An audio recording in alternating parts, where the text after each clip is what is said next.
দৈনন্দিন প্র্যাকটিসে আমরা একটি কমন সমস্যা পাই যেটি হলো গলার ক্যান্সার ভীতি।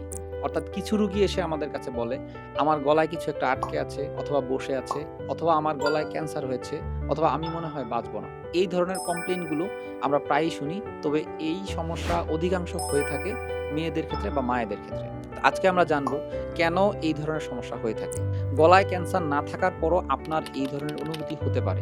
এর অন্যতম প্রধান কারণ হলো যদি আপনার গ্যাস্ট্রিকের সমস্যা থাকে, যাদের প্রচুর গ্যাস্ট্রিকের সমস্যা থাকে এবং রাতে তারা খাওয়ার পর ২ ঘন্টা ব্রেক দেয় না, অর্থাৎ খাওয়ার পর তাড়াতাড়ি শুয়ে যায়, তখন বুকের অ্যাসিডগুলো গলা পর্যন্ত চলে আসে।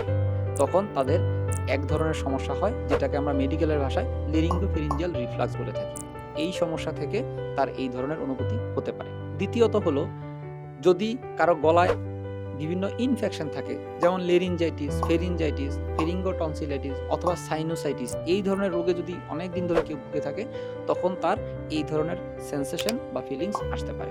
তিনি ভয়ে থাকতে পারেন। তৃতীয়ত হলো যদি কেউ ব্যক্তিগত বা পারিবারিকভাবে অথবা সামাজিকভাবে কোনো বিষয় নিয়ে স্ট্রেসে থাকে, টেনশনে থাকে, তার ঘুম ঠিকমতো হয় না, সেক্ষেত্রে তার গলার এই ধরনের সেন্সেশন আসতে পারে। তিনি এসে আমাদের কাছে বলেন যে, "আমার গলায় কিছু আটকে আছে বা আমি হয়তো বাঁচবো না, আমি হয়তোবা ক্যান্সারে আক্রান্ত।" এই ধরনের ফিলিংস আসতে পারে। কোনো ক্ষেত্রে পরিবার বা আত্মীয়স্বজন অথবা পাড়া মহল্লায় কেউ যদি গলার ক্যান্সারে আক্রান্ত হয়ে মারা যায়, সেক্ষেত্রে রোগীদের মনে ভয় ঢুকে যায়, হয়তো আমারও ক্যান্সার হয়েছে বা আমিও হয়তোবা মারা যাবো। এই ধরনের ফোবিয়া ক্রিয়েট হতে পারে। সেক্ষেত্রে তাদেরকে শুধুমাত্র কাউন্সেলিং এর মাধ্যমে চিকিৎসা করা যায় এবং তাদেরকে তেমন কোনো মেডিসিনের প্রয়োজন হয় না।